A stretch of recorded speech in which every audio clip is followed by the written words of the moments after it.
Bismillahirrahmanirrahim. Assalamu alaikum and welcome to Sports Extra. I'm your host Ahmed Nawaz with the latest roundup of sports today. We've got a great lineup that we're discussing and we've got a great panel in studios as well. So let's just take a look at the lineup first of all on what we're discussing, and then we'll move forward with the details as well. First of all, it's going to be terrific news when it comes to the Indian camp, at least on the T20 side. They of course suffered when it came to Test cricket, but India now have won the first T20 by 50 runs. It was Hardik Pandya who starred as India beat England. They lead the three-match series 1-0. The second T20 international will be played tomorrow. And of course, like I said, couldn't get good omen at the Test side, but on the T20 side, they've done pretty well. I'm a bit surprised from England because I thought they should have taken the game. Moeen Ali was absolutely superb throughout the game, and they had enough in their arsenal to win. But at this point, Rohit Sharma becomes the first captain to win 13 consecutive T20 international games, and absolutely superb performance from the Indian camp. So you got to appreciate what it is. And you know, some of their fans were saying when they got bullied by the Barmy Army in Test cricket that we'll see you in the T20s, and they of course did that well. But you know, this trend now of having T20 and Tests simultaneously from England and from India as well at the same time. Previously we saw that as well. It just goes to prove that how much strong bench strength and different teams and, you know, the different mindset that's coming. So obviously international calendars are getting busy, but no time to relax for any of these players. Then moving on to Test cricket, Sri Lanka and Australia, the second Test match is underway. Australia is batting. Labuschagne has scored a century. Australia already lead the series 1-0, and they've become a phenomenal side in these conditions. Although I think Sri Lanka does not have that quality to muscle Australia, but then again they came to Pakistan and muscled us, so they can do it in Sri Lanka as well. So great stuff there as well.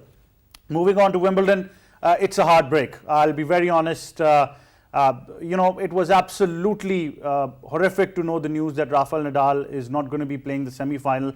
He's pulled out citing an abdominal injury, and I cannot explain it in words because, you know, going throughout the tournament, then his quarterfinal win against Taylor Fritz in the final set, that to a tie break, the way he managed to take it to that fifth set and then onwards to the tie break was absolutely superb. And everybody hoped that Rafa and Djokovic are probably going to go through the final and they're going to have one of the best finals of Wimbledon's you know, history as well. But at the same time, we do know that Nick Kyrgios is still there. He's going to have a better chance of taking on his opponent. But elsewhere, I think the biggest shock on the women's side, Rybakina has knocked out Simona Halep, and Ons Jabeur is going to be facing her in the final. Absolutely, I think, unexpected, because Simona Halep being tipped the favorite throughout the tournament. We had this discussion as well that she's the one who's probably going to turn the tide and take it to her favor. But, you know, it's like I said, you never know in tennis, and especially women's tennis, every time you've got a new winner. So you never know, this could be a defining moment for either Rybakina or Ons Jabeur. It's Kazakhstan up against Tunisia, so it's going to be definitely a match to look out for. So we'll be discussing that in detail as well. Time now to introduce our guests. First of all, in studios we've been joined by sports expert Ali Mehdi. Assalamu alaikum, how are you? Walaikum assalam, I'm very well, Ahmed. Great to have you in the show. We've also been joined by cricket commentator and expert Asif Ahmed. Assalamu alaikum, how are you? Walaikum assalam, Ahmed, I'm good. Well, great to have you guys. Ali Mehdi, first of all, I think the thought of just completing a test series, having a T20 on the other end, it's phenomenal the way cricket has evolved now. It's phenomenal, the turnover, Ahmed. You had the test series finished on Tuesday, and I was just thinking that after a 48-hour layover, you have the T20 series. It's amazing how cricket has evolved, how cricket has transformed, and you know, this is how much, you know, commercial and the business aspect comes into it. You've had a massive test match, you know, probably the best test match of the year between England and India, fascinating test match, and then 48 hours later you have high octane T20 series which just started yesterday at Southampton. You know, it's amazing. Then you have and then a couple of more T20s which are happening on Saturday, Sunday, and one at Edgbaston, one at Trent Bridge at Nottingham. It just goes to show that, you know, that because of, you know, the pandemic which happened, you know, when you look at the business model too, you know, when you look at, you know, all sorts of, you know, cricket, you have test matches and you have T20s and ODI simultaneously too. So, you know, it's pretty incredible too, and I think cricket itself has come far, and, you know, has come quite the distance with the new upcoming model. Absolutely. Asif, going towards the technical perspective now, a very below par performance from England. Even if I just look at their bowling stats, it was disturbing to see that the economy rate is going towards 13, 15. Timil Mills being smacked out of the park. Livingston just that 1 over. Then Parkinson getting hit out of the park as well. So they conceded 198. But even if it was above 200, you expect a side like England to actually chase it down. Yes, that's right. Actually, what happened, that when there is no Johnny Bairstow and Ben Stokes, so of course you're going to miss them, not only in batting but bowling as well. On the other side, really nice comeback from India. For a long time, they were looking for a victory against England, and rightly said by Ali, that that when you are playing Test cricket, you're coming up with a different mindset. But when you're coming up, of course, with the shorter format, especially T20, and England and India, both of the teams, they belongs to T20 actually, And if you see their momentum, especially, I would like to talk about Hardik Pandya. The way he played, actually, he knocked out everyone. You were talking about Timil Mills, Chris Jordan, even Moeen Ali. All of them reached top play. All of them, they were pretty much costly. That's why 198. Then, when you're chasing and you do not have batters like Johnny Bairstow and Ben Stokes in T20 side. But the captain's curse was there. First ball duck for Joss Butler as captain of the English white ball setup. Yes, that's right. That if Joss Butler is going early on, then you will definitely cannot bear that pressure. And see Moeen Ali down, and Moeen Ali, he has struggled a little bit and fought. But that the Indian bowling is pretty much nice. You talk about Hardik Pandya, what a all-round performance from him, scoring 50, then taking 4 wickets. Then I must talk about a young and new talent, that is Shardeep Singh. After a long time before the program, I was discussing with Ali that they got some good left-arm fast bowlers, including Irfan Pathan, Zaheer Khan, RP Singh, Ashish Nehra. But now they got this youngster. His pace is good. I mean, I'm not saying sheer pace, but it's okay. Very subtle action, very straightforward. Yes, this action. is what I'm talking about, that he comes up across the line, round the wicket if he's bowling, targeting legs, and try to bowl Yorkers early on, in his very early matches. This is a very good prospect. So overall, it's a very good match for India. And definitely the England team, they got some abilities to come back. So I think they will bounce back. They can bounce back. Well, Ali Mehdi, we've got to appreciate the Indian setup, because at a time when there's a lot of problems between the BCCI and certain players, a lot of jingoism is going on.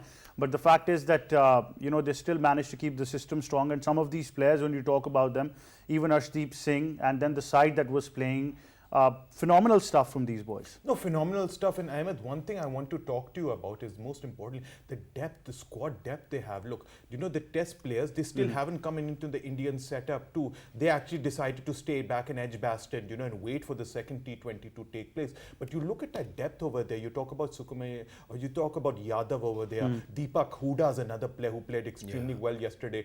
Harshal Patel is another fast bowler. Ishan Kishan is probably the best. I don't understand why, but he's still the number 1 T20 batsman in the world right now. So there's a reason, because they have that squad depth. They have an excellent system over there which is breeding all these players too. You talk about their cricket franchise, the IPL over there, which is actually bringing these players to brewing these players. Then at the same time, their whole setup, the MRF academy too. But the most important, they are getting great exposure too, and they've got so much talent in their ranks that going forward, then they had a horrible time. But Ali Mehdi, at the same time, if I look at that English lineup, Jason Roy, Liam Livingston, Joss Butler to an extent, and David Malan and Moeen Ali. Quality, yes, but I still don't see any glue connecting all of these together. Like Asif also mentioned, Bairstow, Ben Stokes not being there, probably the likes of somebody else in that, proper 5-6 lineup who could be that batsman who can carry on. I don't see that there now. This is the reason why we see that cricket is a team game, Ahmed. You see, there was chemistry and there was a proper glue in that Indian team. They kept on getting the run rate to go further on. The run rate, they maintained it very high. You could see chemistry, camaraderie. Whereas in the England setup, you could say they were playing like a bunch of individuals yesterday, giving their wickets away, letting the opposition get under you. Yes, Hardik Pandya was brilliant, getting those 4 wickets, but it was starting started off by the veteran Bhuvneshwar Kumar, who got a Butler with the beauty with that in-swinging. So do you know that was bound to happen when you're playing IPL too much. When you come on quick wickets, that's going to happen. That's exactly what's going to happen, and he knows actually how to work on these wickets too. So it doesn't really matter when you have experience over there. It's on the day who performs very well, and you could see that Indian setup led by Rohit Sharma. The way they connected to the weather, they glued together, and they got after the English from the word go, getting 198, and then from the word go with their bowling too, got after the English. The English never stood a chance. Absolutely. Asif, still 2 matches to go. Probably they can make a comeback, but India is not going to let them have it easy. Well, Ahmed, a couple of days back, you were discussing about the Ian Morgan, and you asked me a question that about Joss Butler, on which number he's going to bat.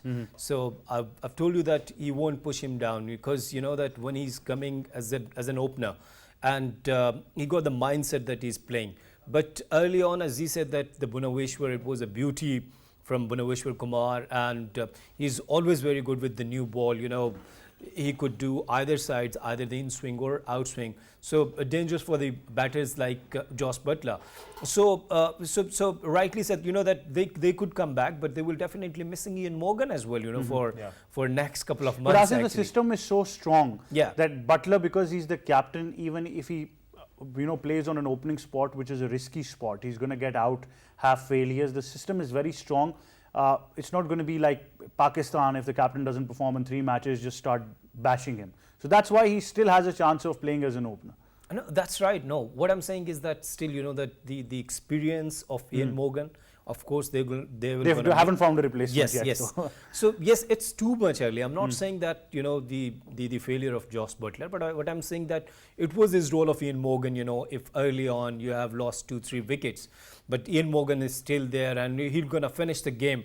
I do remember several matches that when they've lost 70 for 5, 70 for 6, and Ian Morgan is still there and he finished the game. So I think that this is an art which the rest of the captains, and especially now, Joss Butler is the captain of English white ball cricket team. You're going to learn that, of course. But Indian team is, they are very cheeky when we talk about the T20 cricket, because as Ali said, that they have a very good system. IPL producing lots of stuff for them, especially not only the batters but the fast bowlers and the spinners as well. So very depth in their lineup. But the English team got all the ingredients. You've taken 5-6 big names. That if they're going to perform, of course, India will be in hot water. Definitely, that is the difference that has been made, and obviously T20 is all about an innings that can make a difference or a good over.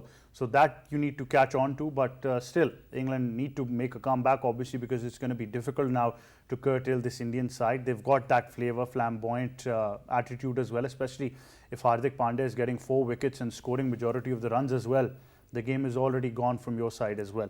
That being said, moving on to Test cricket now. Sri Lanka is up against Australia at the home series. They lost the first Test match. They're into the second one now. Australia is cruising. After winning the toss, they elected to bat first. And of course, as we did tell you, Marnus Labuschagne got a century.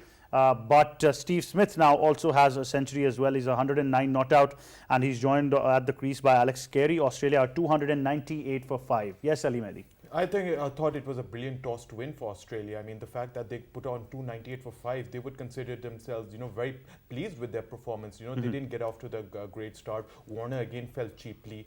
Usman Khwaja getting about 30 plus, but it was the glue once again. One of the 2 best batsmen in the world was Steve Smith, and also Marnus Labuschagne, who came to the rescue. Marnus Labuschagne scoring a brilliant 104 before he got out, and then after that followed by Steve Smith, who actually, along with the middle order, decided to stay put. I mean, it was a very, you could say, mature performance. Look, Steve Smith has been under a lot of stick. He's getting a century after 16 innings. He hasn't scored for almost about 7-8 months too. By his standards, that's very bad. He actually takes it very seriously too. So he's really relieved to get that monkey off his back. But I thought he was brilliant, especially taking on the spinners. Let's not forget, Sri Lanka are playing 3 spinners in this match. They're playing with Mendes, they're playing with Jayasuriya, who bowled brilliantly, getting 3 wickets too. And then at the same time, time, it was also Rajiv, the fast bowler too, and Thikshana is also playing too. So, they had to, the ball moving around, not on an easy wicket too, gale-like conditions too. I thought the Australians navigated it very well. And one thing I think which is very important is that they've actually taken that momentum for that first test match. They were coming after beating Pakistan, beating Sri Lanka. They have a lot of momentum. They know how to play on this surface too. And since it's the same surface, they're playing at Galle at the second test match too. They felt really at ease over there. And I think they're going to get a big total, about 400, 450 plus. True. Asif, your thoughts? Because the fact is now this is no longer an Australian side where in the past you would say that if they go to Asian conditions or spin conditions, they won't perform well. Australia have developed such a system now that they always took this as a challenge, but now they have overcome that monkey on the back and they enjoy those conditions. Labuschagne, Smith getting a century, even if I go to the previous match, Nathan Lyon, a pick of the bowlers, their fast bowlers learning that okay, short ball is going to work, but try to get as forward as you can with the swing. So little adjustments, but phenomenal stuff from the Australians. Well, that's right. And after winning the toss, they went to bat first. I mean, it was a very good decision from their captain. And of course, you know that if they're losing a couple of wickets early on, Usman Khaja, David Warner. But batters like Labuschagne and Steven Smith, I wish I could have a bat. I've demonstrated that the way Steven Smith has waited just for the loose deliveries, just played on the merit. And Tishkana, Tishkana, last night I was watching, a batter, Rohit Sharma went, on a quicker delivery, went for the back foot and lost his wicket. Either the T20 cricket or the red ball cricket, technique does matter a lot. So the Steven Smith's batting, Marnus Labuschagne, both of the batters, they've just, waited for the loose deliveries. Asif, the art of playing late is something that has defined players. Babar Azam is one of them. At conditions where the ball is spinning too much, you cannot lean forward with a short leg and a silly mid-off, or a silly point like that. So your only option is to play the ball as late as you can. For all our youngsters watching there, how important is this to develop a technique where you can play the ball as late as you can and with the face of the bat going downward so you don't get that healthy edge? That's right. All about your, eyesight, how strong this is. And you're playing, as you said, that with the right of the middle of the bat. And you're not going to play early on to give the edges on the silly mid on or silly mid off or silly mid on, both or in the slips. Yeah. And when the spinners like Tishkana, Jayasuriya, got 3 wickets, why, the both of the batters, they were so good and why they have performed and they scored centuries, because they were pretty much good that how to play that the spin deliveries with the late bat, with the, whenever you are coming up to play, early on, like you said, Babar Azam, I mean, technically perfect, and that's why he played so late, and just he touches the bat with the middle and he got the boundary. Because if I'm not wrong, Mohammad Yusuf had this problem at the start of his career. He was going on the ball too early. Then the stories that we heard, and you can correct me, that what he did was put colored balls in the bowling machine. And then whenever he said, when I went to play, I would first of all call out that color, yellow, that blue, that red. So, that would give me enough time to adjust to the ball. And that's how he developed the art of playing, probably one of the finest cricketers that we've produced. I have watched in 2004-05, when you do remember that India visited Pakistan. Yeah.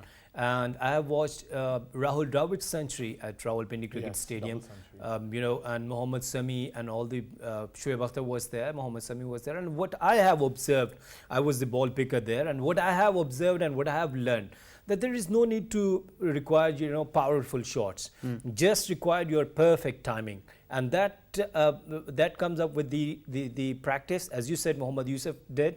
And, in that series, Mohammad Yusuf was, or in that year, Mohammad Yusuf was the best batter of the world. He scored, best centuries in the calendar year. Highest runs in the calendar maximum year. Centuries, So why it comes up? It comes up, of course, with the practice. And this is what Babar Azam does a lot in the even nats. He's so good with his extra cover drive. But even then, if he's practicing and he's coming up with this so much good technique and coming up with, you know, lots of results. So this is the learning point for the youngsters as well. And do watch this Steven Smith's innings of today's match again and again, and you will find that how calm and cool he is, especially against spinners. Absolutely. Ali Mehdi, your thoughts, because certain players have really defined it, playing late. Brian Charles Lara used to do it brilliantly. If I move on, for Pakistan, Yunus Khan and Mohammad Yusuf have been very successful in Zamam in conditions like these. Sachin Tendulkar, Rahul Dravid, very successful in conditions like these. From Sri Lanka, Mahila Jayawardene, Kumar Sangakkara, absolutely superb in these conditions. And then, of course, you go transcend. Now you see Steve Smith, Manas Labuschagne, Joe Root does it very well for England, Kane Williamson for New Zealand. Ian Bell, if you do. What a name. Ian Bell and Jonathan Trott for England. So Ali Mehdi, two things. One, technically try to play the ball as late as you can, and then at least have an escape shot against the spinners, probably a sweep or a reverse sweep. No, I think it's very important. That's why you need to add to your arsenal. I mean, if you play the ball late against spinners, you're always going to do extremely well, especially in these conditions where the ball actually turns quite a bit, on these difficult wickets to play on and subcontinent wickets. But then I think, unorthodox shot, you see it now more regularly that you see in a reverse scoop for a six. No, you're saying that now in test matches that, the reverse sweep has come about to, just to offset the bowler, just to put the bowler in a very peculiar position too. So this is something as a regular. You're playing all sorts of unorthodox shots to actually unsettle these spinners too, and also the fast bowlers too. So you could see that, that T20 or that one-day element has come into Test cricket, and that's good because that's adding extra entertainment to Test cricket too. I mean, we saw the recently concluded New Zealand and England series and the England versus India series, and how brilliant it was, because we saw all sorts of different sort of scenarios, different sort of shots too. So I think that it was very good that these batsmen, they add to their arsenal, and they add all sorts of different shots, because that will make the game very interesting. Asif, the problem with Sri Lanka right now might be in different domains, but what I've personally observed going through this test match, the previous one, then the squad, and then all of these players looking at their records domestically as well. Let's go back in history. We all grew up seeing Chaminda Vas, Pervez Maharouf, Dilhara Fernando. Then later on, Angelo Matthews came in. Suranga Lakmal was there. Bowlers. Kolasekara. Nuwan Kolasekara. Best art of swing bowling that we saw from Sri Lanka as well. Malinga. Malinga too was obviously, but particularly about Test cricket. Okay. So these were the guys who could bowl those long spells, be effective, take wickets. Nuwan Pradeep also came in and then became a very important bowler for Sri Lanka. But now I don't see that quality. They keep on producing these mystery spinners as well. Even in this match, they had Rajiv Mendes bowling about 28 overs of off spin and initially. So that quality of fast bowlers in whatever conditions they are, especially for Sri Lanka, do you think that's an element now that they probably need to work on to actually stay in those competitive nations? That's right. Whenever we talk about Test cricket, red ball cricket, fast bowlers play a really important role. And that's why the importance of the fast bowlers, the rest of the world, they do understand. And that's why the Australian team comes up with their full benchmark, full strength.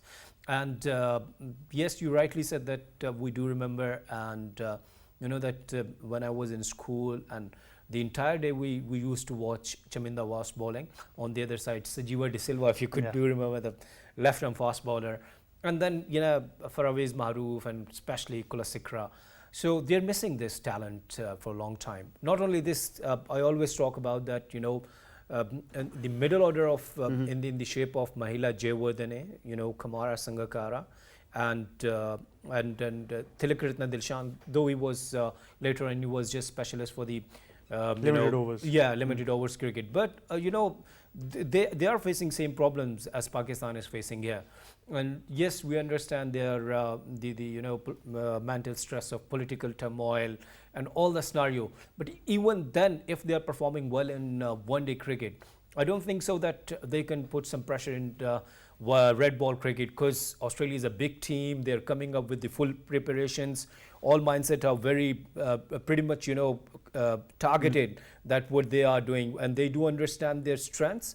On the other side, when you do not have the fast bowlers like Chaminda Vas, or if you talk about the Kulisekra, and you're just coming off bits and pieces, I don't think so that it would be helpful. But Asif, going into the Sri Lanka would have to work on this. But Asif, going into the future, we know that in limited overs, they can still 20 overs is a balanced game. Whatever sides you have, like I said, one over can make a difference. Yeah. So in T20, they can probably surprise oppositions, but when it comes to one day and test, it's a disappointing factor. Right? Yeah, that's why I'm saying that they would have to work on these areas, especially the fast bowling.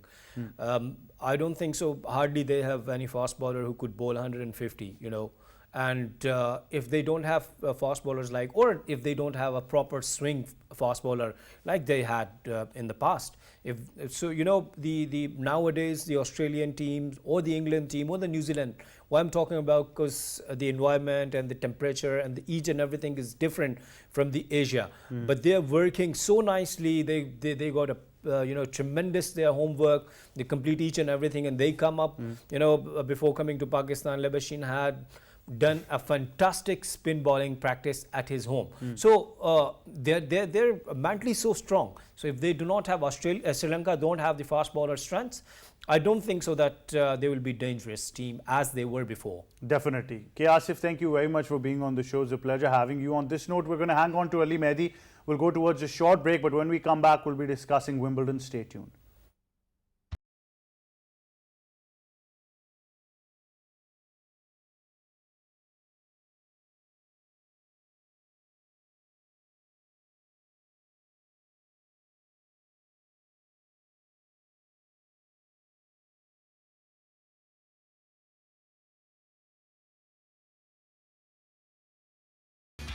Right, welcome back. Time now to discuss Wimbledon in detail. Shocker, not just on the women's side, but on the men's side. Nadal pulling out of the semi-final, citing injury concerns. Simona Halep being knocked out. All to discuss of the Wimbledon in this segment. Ali Mehdi still with us in studios. Ali, first of all, about Nadal. I mean, massive loss for Wimbledon. Forget Wimbledon, you know, for the tennis world itself. Look, this is, you know, he's the greatest player of all time. He is the GOAT, Rafael Nadal, 22 Grand Slams, going for that calendar slam. And, you know, coming in this tournament, he had some injury issues. He had a foot injury going into this tournament too, but he wanted to play. He hasn't made the Wimbledon finals for 11 years now, way back in 2011 too. And he progressed very well through, you know, the beginning of the tournament, you know, won his first few rounds very well. But then against Taylor Fritz, you know, he looked off color. He wasn't moving well. I'm actually looking at his stats as well in front of me, and you know, it's just not this Wimbledon. If you look at majority, 80% of the tournaments that Nadal has played in the last 2 years has actually suffered injuries. No, 80% of the tournament. No, majority of the time. The thing with him is that no matter how much he aggravates his injury, how bad his injury, he will continue with the tournament. He will continue with the match. The great thing about Rafael Nadal, the never say die attitude with him, he never quits during the matches too. We've seen many other players do that, but Rafael Nadal, you saw in the match against Taylor Fritz, he was in agony, he was in absolute pain. His father was waving to him to actually, quit the match. And he went to the wall to actually get some support. You know, he was a bit breathless, called the trainer about twice, thrice. It was a very difficult match to watch. But, you know, knowing what a great champion, he still managed to win, come out through that match. And he actually won the match in 5 sets too. Look, I thought that foot is the biggest problem right now. And, you know, going to an extent, I was mentioning this yesterday as well, that I don't think in our lifetime we're going to see another player who would go to an extent of putting anesthesia in his foot just to play on the courts. This younger generation will never know about this. No, that's the beauty of Rafael Nadal. That's how important he is to the sport, his dedication, his passion towards the sport too, and how much he wants to win. He never say die attitude to him. You know, anesthesia in his foot. You know, since the beginning of the tournament, he had a bandage wrapped around his stomach. My cousin actually went to the second round match, and he's a huge Nadal fan, and he told me that, look, Ali Bhai, you know, I genuinely feel that there is a problem with Rafael Nadal over here. He has a bandage, and yes, he's moving well, but it could hurt him later on, and that's exactly what happened to. You know, an abdominal injury is a very serious injury. You can't move with it. You know, when, you know, your hand and movement and then your leg movement, it all comes from your abdomen too. So he was suffering suffering throughout this match too. And as the match went on, it was very difficult to see for all Nadal fans and for neutrals too. And it's very unfortunate that we were going to witness a classic between him and Kyrgios, and unfortunately it won't be taking place because, and these two, they're big rivals too, and unfortunately it won't be taking place because Rafael Nadal has pulled out. About Nick Kyrgios now, this is probably one of the dream runs that he's going to have. People have often said he'll never win a Grand Slam. He's proven everybody wrong. His attitude has been the main topic and center of discussion, but a skillful player.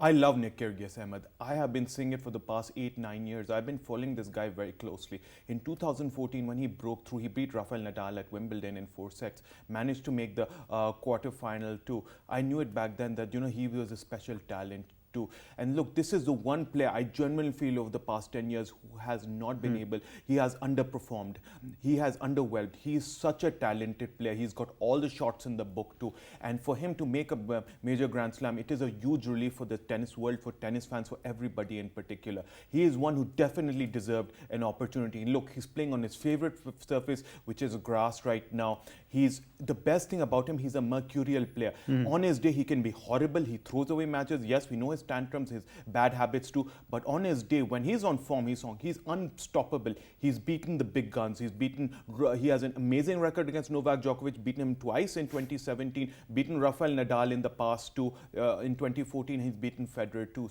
and against Andy Murray. But him against Djokovic is a fun match, isn't it? Going into the finals of the Wimbledon, if you actually perceive that happening, and you see both of them with an attitude almost, about similar of winning, then Djokovic does not want to let this go. He's had a horrible year starting from the Australian Open, whatever happened. And he really wants to get silverware or gold back in his closet again. No, he definitely wants it. He hasn't won a Grand Slam. This is the first time that he's not won one of the first 2 Grand Slams in a very long time too. So he's had a horrible year till now too. But he has to actually get through the Brit Cameron Norrie. And today, in the semi-final, the whole of Britain is going to be cheering. But Norrie's had a superb tournament. Nobody expected him to probably go this far. Nobody expected him to. This is the same player who actually, who lost to Roger Federer last year. It's amazing his journey too, that, nobody really knew him a few years ago, but he's come amongst the ranks. And a bit of a layman's question, but Kyrgios has got time on his side now to move into the final.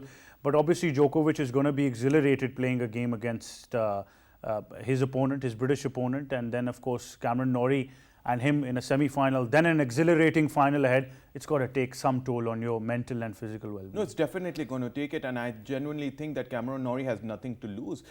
He has the whole country who's supporting him too. And look, he's playing against Novak Djokovic. Novak Djokovic, heavy favorite over here too. But look, anything can happen on Wimbledon. He's been playing extremely well. He plays the slice very well too. He hits the ball very well. Anything is possible. And let's not forget, Novak Djokovic almost lost the last match. He was 2 sets down, and then he managed to win in 5 sets too. So I think over here, if we perceive a Novak Djokovic and Kyrgios final, it's a mouth-watering final, but I genuinely think that Nick Kyrgios is never going to get a better the stats are with him probably, so he's got to make He's got to make use, and he's got 4 days, Ahmed. Absolutely. He's got to do it. Coming to the women's side, like I said, it's shocker on both. One injury and the other an exit which was not expected. Everybody was tipping Simona Halep to be the favorite in the tournament. Well, I was tipping her, and I have so many people who are very... my brother himself is very upset with me because I tipped Simona Halep to win too. But look, yesterday you have to give credit to Rybakina. I thought she was brilliant yesterday. Look, it's all Simona Halep's fault. She has everything. She should blame herself yesterday. 9 double faults. Emma, this is like gifting the whole match away. 9 double faults is unheard of. And other than that, that played right into Rybakina's favor. She played extremely well yesterday, hitting the ball, through hitting more winners too, hitting the ball crisply, not getting an opportunity, winning so many break points too against Halep. Halep, who was looking brilliant throughout the tournament, just had one bad day. But that's what happens in Grand Slam. You have one bad day and you're out. Unfortunately, the tournament favorite is out now. Ons Jabeur, I don't know. There's just something about this girl that makes you feel that she's going to be, unlike others, one tournament wonders. She looks like that one person because of the hard work she's been putting in throughout the years, that there's going to be consistency. Look, the amazing thing about Ons Jabeur is that she's somebody who's been progressing well over the past few years. You know, she was more like a, you could say like, you know, a 50 rank 50, 60 player, but she's worked extremely hard on her game. And seeing the vacuum in the women's game too, she's come up the ranks. She's number 3 for this tournament, won a lot of tournaments going into this, a lot of tournaments going into this tournament, partnered with Serena Williams in a tournament, in an exhibition tournament before this. So she's been doing very well. She beat Maria yesterday, number 3 seed. She's the heavy favorite in that final too. And look, she could become the first African, male or female, to win a Grand Slam. So that would be brilliant for women's tennis too. Well, how's that final for Wimbledon and for women's tennis itself? Because Serena knocked out. Then, of course, we all know what has been happening with Naomi Osaka. Emma Raducanu knocked out. Bianca Andreescu not there anymore.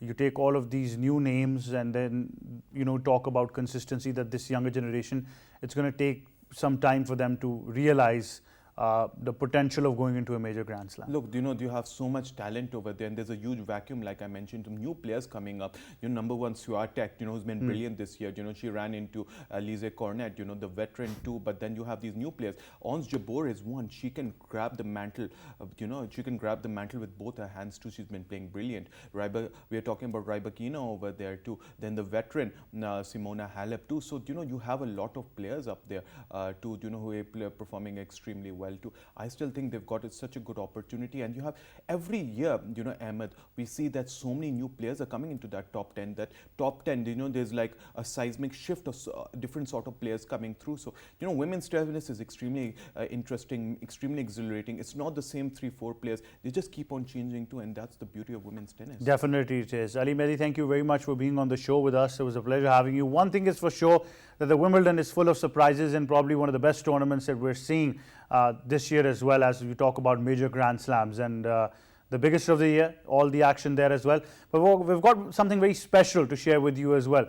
From me and the entire team, it'll be goodbye for now, but we've got a treat for you from the Wimbledon. Talk about age being just a number, and then you talk about the skill of tennis at this age. Phenomenal stuff coming your way. Take a look. It's goodbye for now.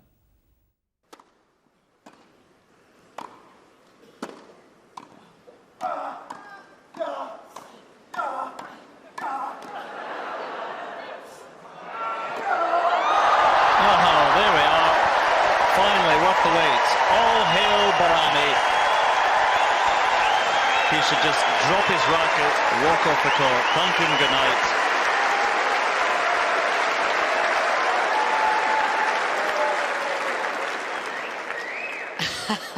30-15. Wow, this is not easy. This is a it's not. real clever shot. Look at that. Look at the